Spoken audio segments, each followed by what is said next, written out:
and welcome to Flippin Through the Internet's #1 Mad Magazine news review and interview channel. Today I am reviewing Mad Magazine number 351 from November 1996. Cover price $2.50, which is indeed cheap. And one thing that isn't always listed, the Canadian price, which is $3.50. Not cheap. It does not say that. Before I get started, remember to like and subscribe and share this channel out. I'm working on some more interviews, getting some people in here to talk about Mad Magazine, and a few other things I think are pretty exciting, all Mad Magazine related. As you know, I do take requests. This was a request from Mildred Gabbert. Asked about this about like 2 weeks ago or so, and so I dug it out. If I have the issue and I haven't already made a video about it, I will do a review on it. So I love this one, and this is one of them that comes from, hold on, I'm just covering up, I guess, my last name. I don't know that it's worth keeping a secret, but this is from my personal collection. I got this delivered to me in 1996. I don't know how old I was, probably 11 years old, I think. And so I already had my very own subscription to Mad Magazine. This is a beautiful front cover.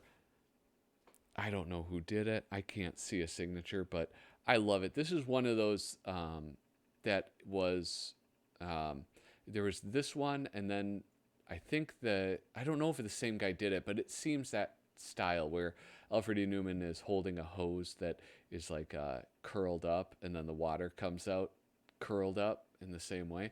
I'm not sure if it's the same artist, but it's that same type of very, it sticks in your mind, these covers, at least for me, probably because it was released during my formative years. But I love the sort of like wide angle nature of this composition. Look at, we have this like big old toe sticking out. Like all of it's fantastic. I mean, like, there's so much going on. They're all like, all the pallbearers are peeking out to see what's happening. I just love it. It's fantastic. Alfred E. Neuman shaves his pits, apparently. I don't know. It's like one of those weird things that happens sometimes in comics where like an artist will make a decision, and then it's like, wait, that just became canon. And so now it is canon that Alfred E. Neuman shaves his armpits. So going right into it, look at this. It's like a time capsule that I prepared myself.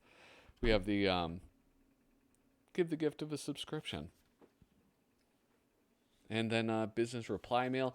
I think I've said it. This is probably their worst table of contents.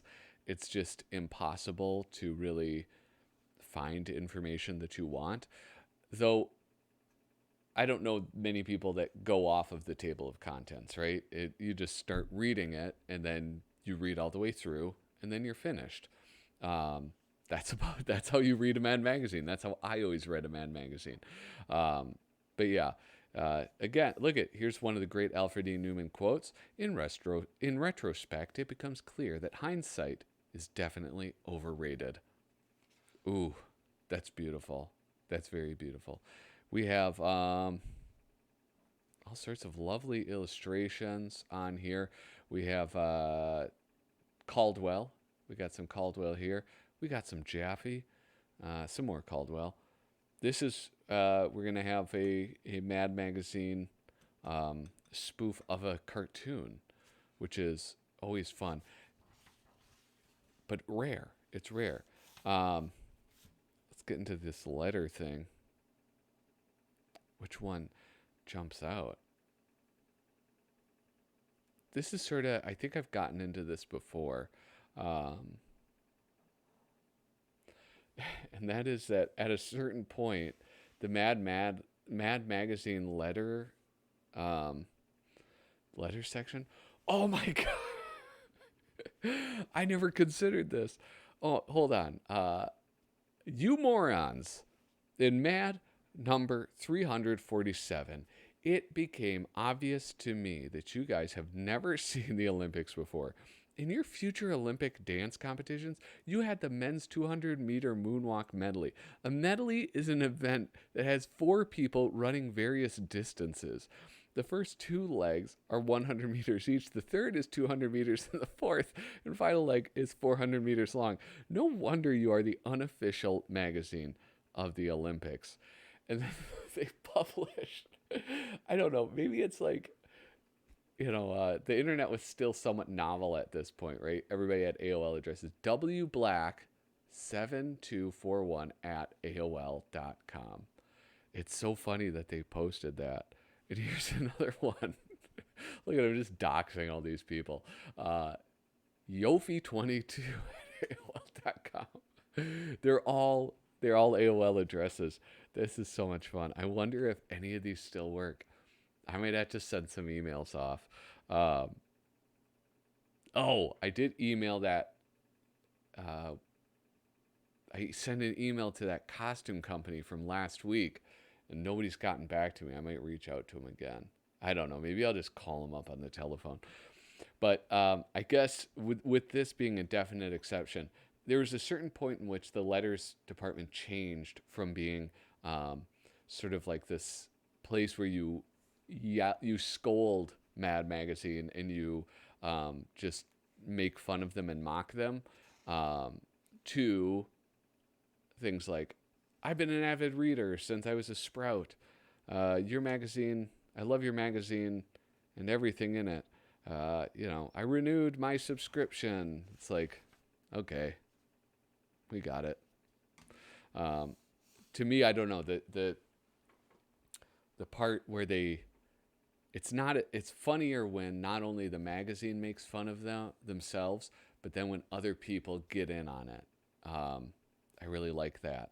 I'm trying to think of other, there's other cultures or media companies like that I fail to bring to mind. But here is Mort Drucker, his art with writer Stan Hart. Now, actually, if you don't follow him, I think on everything, Art for Mad, that's Tom Richmond. Tom Richmond, just the other day, just today, I'm filming this on Wednesday, he just did Nick Cage. And I gotta say, no offense, Mort, rest in peace, but, I mean, come on. Not the strongest Nicolas Cage. But I think this was before Nicolas Cage became Nicolas Cage, the man, the myth, the legend. But that Sean Connery, of course, is just beautiful. What was the thing with I don't even remember The Rock. Was Nicolas Cage a fugitive or something? Somebody was a fugitive, and then, the guy from Pulp Fiction showed up. I don't know. I got to rewatch it. It was no Con Air, I'll tell you that much. It doesn't have the staying power of Con Air. Here we have Mad Salutes Baseball then and now. The Giants win the pennant. The Giants win the pennant. And now the Giants win the wild card slot with the best overall record of the second place teams. The Giants win the wild card slot with the best overall record of the second place teams. Yeah, it doesn't really have the same ring to it, but I love these Al Jaffe illustrations. It's just beautiful. This guy especially, look at that. Look at that excitement. You can just feel it. Here we have the tobacco industries. Wait, that was the whole thing. What? Oh my goodness. It's almost more funny when you find out it's just one page. Mad Magazine, always been huge. What's the opposite of a proponent? A component? They've always derided smoking and smoking culture. The tobacco industry's secret marketing plans for attracting young smokers. despite all of the MAD magazines that I read and the knowledge that smoking was bad for me, I still became a smoker. I wonder if it had the opposite effect on it. But I do remember this illustration especially well when I was a kid. Artist Bob Clark, writer Mike Snyder. That's something I never grow tired of saying. And this is where I sort of I get into that, what I've said many times, which when I was reading this at 11 years old, I did not appreciate the artistry that I was witness to. You know, Bob Clark is now like one of my favorites. And I just wish I would have known and appreciated him when I was younger. Here we have the ABCs of 15 Minutes of Fame, which is, hold on, I'm sorry. I can't believe I brushed over this. New product development, my God. After a hard day in the playpen, nothing gives oral fixation pleasure like Binky Lights. Goo Goo Good. And as if this was not disturbing enough. Oh my gosh, look at that. Fetal filters. I always imagine Bob Clark being a, like, you know, a button-up dude, right? Like, so I don't know. I mean, maybe that's my own thing. But imagine getting the script for like, all right, it's a fetus sucking on the end of a cigarette. The speed, the power, the wind in your hair. Trike 100s. Oh my goodness. So Drew Friedman is one of those. He's just a fantastic caricaturist. I think he kind of used sort of like it doesn't show up in this, but almost like dots sometimes, I think. Which, anyway, let's find out. In the future, everyone will be world famous for 15 minutes. So said Andy Warhol back in 1968. Well, it's nearly 30 years later, and Warhol's been proven right again and again. So how can you achieve your own 15 minutes of fame? Simply follow the examples of others. To guide you, MAD presents the ABCs of 15 minutes of fame. As for Anita, who briefly showed promise, attempted but failed to disrobe Clarence Thomas. B is for Buttafuoco, who made it look easy. Such fame can be yours, though it helps if you're sleazy. Buttafuoco. That was one of those. I think the joke, wasn't that like David Letterman? He loved saying people's names. And Buttafuoco was one of them. C is for Carlos. True, not a big name, but thanks to Madonna, his sperms brought him fame. One of the first young men that she bedded. Wow. I mean, this is like, this really is such a perfect one to pull out. All right, so we have the Menendez brothers. E is for Eric with Lyle went astray, killing both parents. But hey, that's L.A.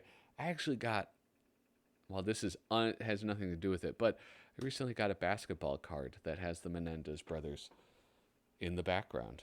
I collect things like that, strange sports cards. I don't care about sports, but I like the strange ones. So if you know of any, let me know. I'm just sort of like, L is for Lazenby. His one major flick nearly killed off James Bond, which is no easy trick. What? Was George... But that wasn't in the 90s, was it? Oh, no, this is just all 15 minutes.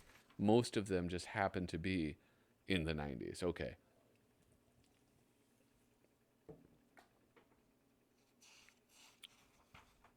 K is for Kato. Helped OJ go free. His fame, 15 minutes. His worth, maybe 3.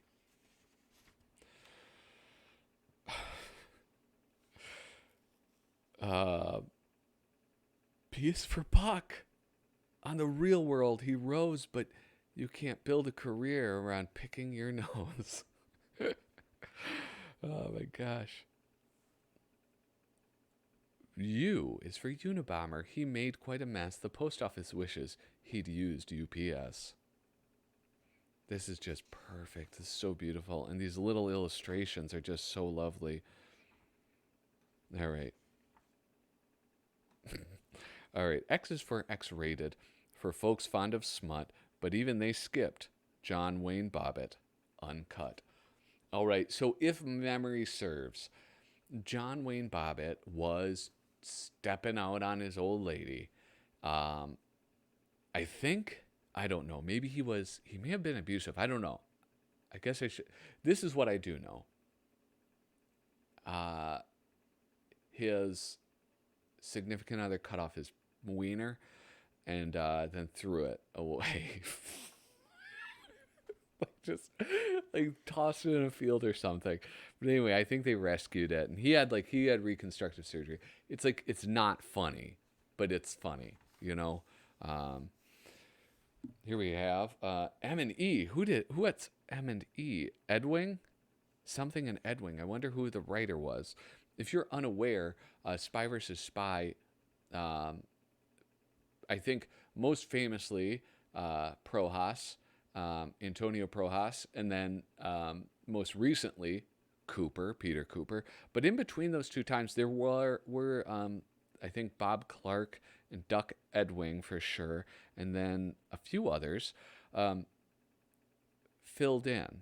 And you'll notice that, I mean, it's sort of after Prohas picks it up where it gets a lot more violent. But also, you know, the other thing that they did, unlike Cooper, was they really tried to maintain that style, whereas Cooper really differentiated himself a great deal from the original and the subsequent Spy versus Spies. The Hunchback of Notre Dame. And this is artist Sam Viviano, one of the greatest, I believe, went on to become art director, right? Didn't he become an art director? I believe that is what I was told. Well, this is Jonathan Schneider at the time. I believe that is true. And if I'm wrong, I'm going to blame it on Desmond Devlin.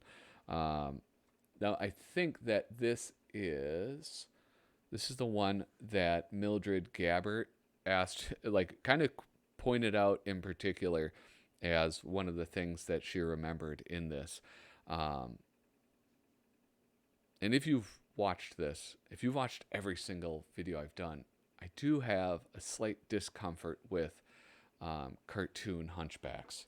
But, you know, what are you going to do? Sam Viviano it's hard to, like, pinpoint, I guess, but his style is so distinct. I think he does, like, these sort of, like, right here, this is one thing, are these, like, the cheeks that he draws. They come out in, like, this very pointed way. And it's like, it makes them very distinct. What else does he do? I think the eyes and the cheeks, to me, or like the jawbone, I guess that would be. I don't know. I'm no artist. That is sort of what makes his art stand out to me. I'm just noticing this. They just put a picture of Notre Dame behind him. This is just a photograph that he drew over, or more likely was inserted behind it. But like the spoofing sort of comedic movies, I think is kind of hard because you have to be funnier than the movie itself, than the source material. Hey, again, look at, there's another photograph. That's interesting. I guess that's better than drawing it wrong, or I don't know, like tracing it. You cannot humiliate this poor man. I'm going to do something I don't normally do. Because this was requested, I'm going to kind of zoom in, spend a little bit more time on this. You cannot humiliate this poor man. Then Iswill Elder cut the ropes they used to tie Quasi-Hero up. Then humiliation ended? Yes and no. She also accidentally cut his belt and his pants fell down, so the humiliation continued, but at least it wasn't on purpose. Was there like a narrator throughout this whole thing? Like, and then they skedaddle. Hide in there, you'll be given sanctuary. This is Notre Dame Cathedral. Do something religious. Like what? Call bingo numbers or buy some raffle tickets. Wow, I could win this brand new 1482 horse-drawn cart. That would be great. I forgot how meaningful religion can be. Who wrote this? Oh, Dick DeBartolo. The one and only Dick DeBartolo. Ooh, Staples got me. I'm trying to like figure out, it's Esmeralda, but then they named her this thing. It's like Iswill Elder. Iswill Elder? I get it now. Will Elder. You guys, I got the joke. All right, for disobeying his orders, evil Judge Fuolo ordered Fearless killed. Fortunately, Iswill Elder and Quasi-Hero were there to save his life when he was injured. Can't lay here and watch evil Judge Fuolo massacre innocent people. You don't have to. I think you're well enough to stand and watch him do it. Oh my goodness. And that's it. So Iswill Elder was saved, and she later married some handsome Captain Fearless. But what about poor Quasi-Hero? He ended up with no one. Nope, there was someone for him as well. Quasi-Hero, I've fallen for you. It was love at first sight. Belle from Beauty and the Beast, you really love me? You must be attracted to my inner beauty. Actually, I'm attracted to your outer ugliness. After Beast turned handsome, our marriage fell apart, so I'm looking for another dog face. And honey, yours is a beaut. And that hump, what a turn on. Kiss me, you freak. Oh, that's very good. Kiss me, you freak. I'm going to use that line sometime. I'm going to use that on my wife. We'll see how it goes. New toys that prepare kids for their crummy future jobs. Gunnar Johnson, the artist. This is interesting. It's like kind of like the Photoshop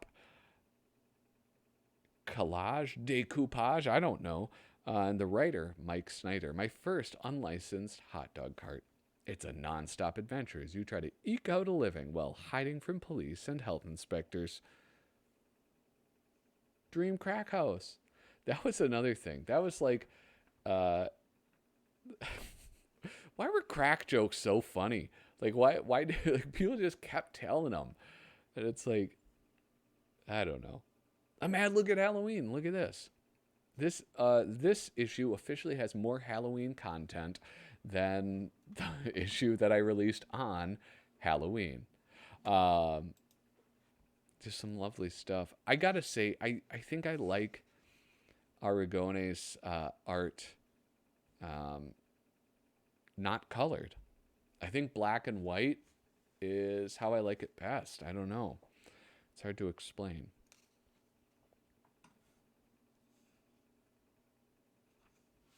Of course, I feel like this has been reused a lot, and how could it not be?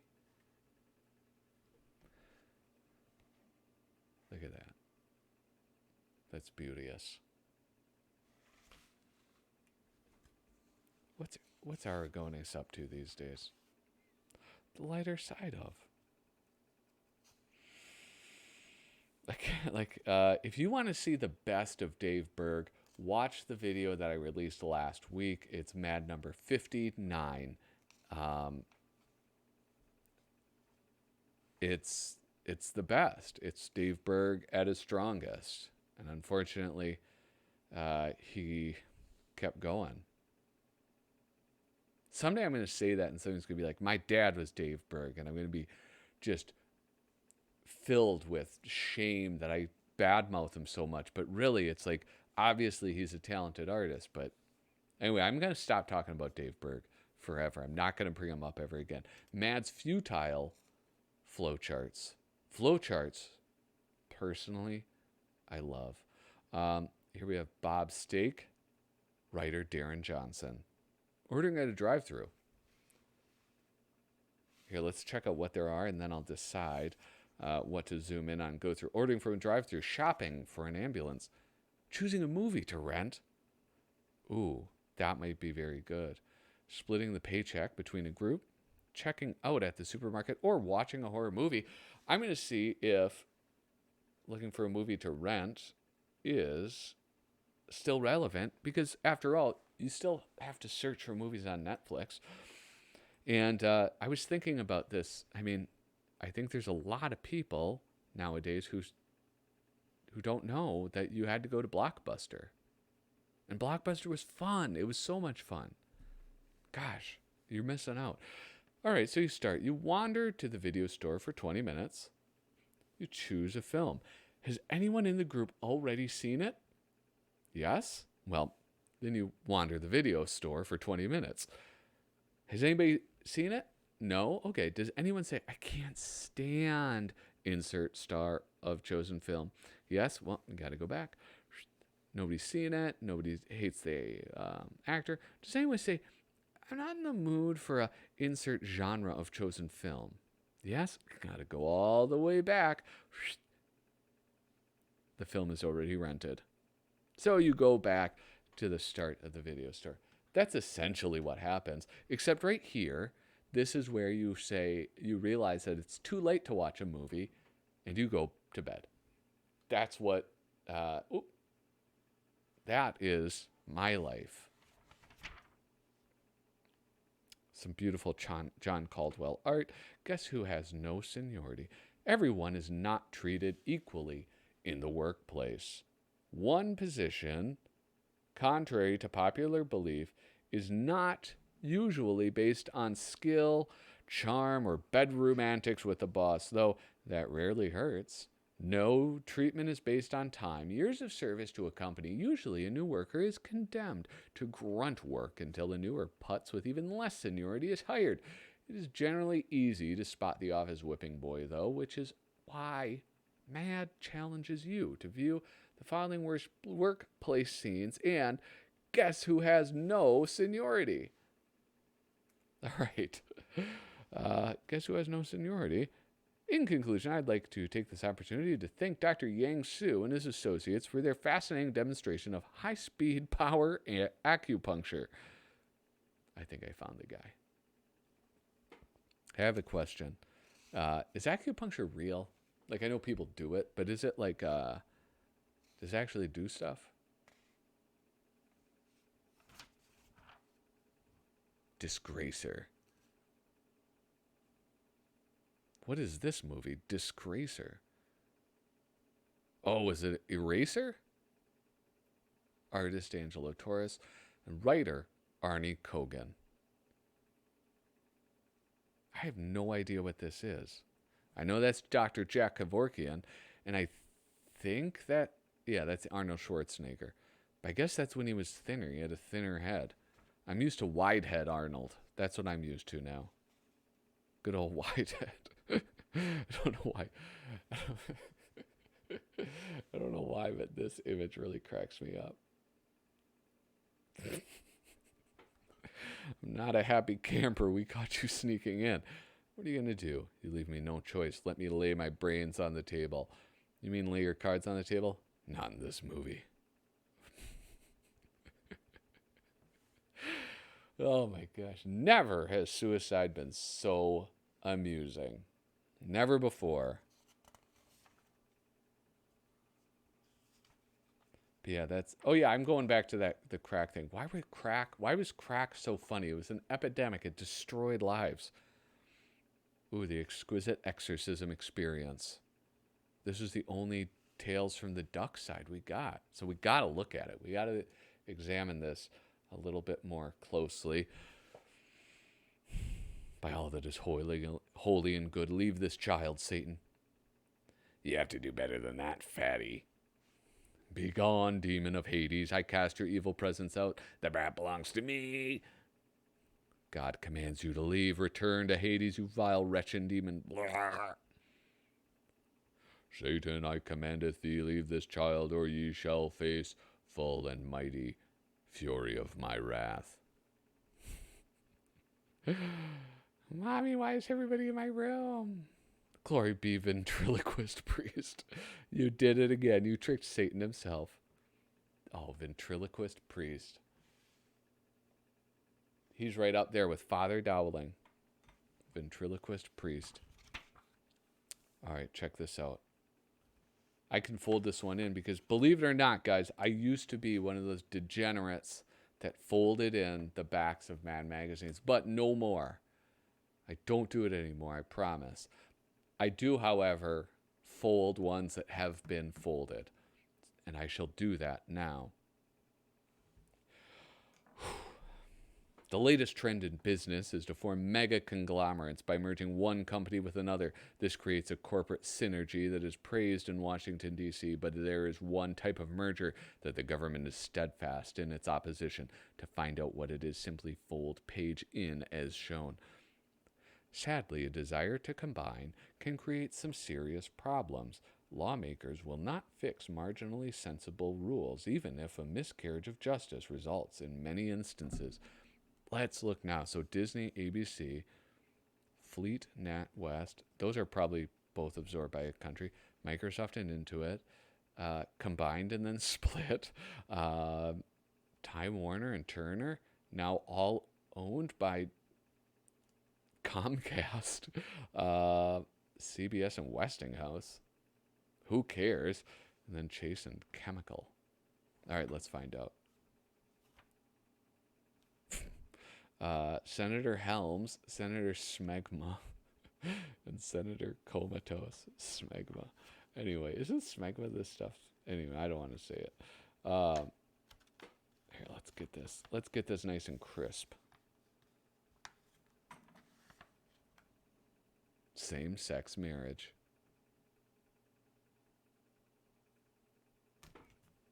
Look at that. Anyway, back cover is this lovely Norman Rockwell-esque. If Norman Rockwell depicted the 90s, last parking space at the mall. Which, honestly, I think this is based off of a mall in Minnesota, if I gotta say. Look at that. This is beautiful, though. Isn't that a beautiful image? So, that is it for this episode of Flippin' Through. Thank you so much for watching. Remember to hit like, subscribe, share this out. I really appreciate it. I've grown to over 200 subscribers, and I can't do it without you. So with that, toodaloo.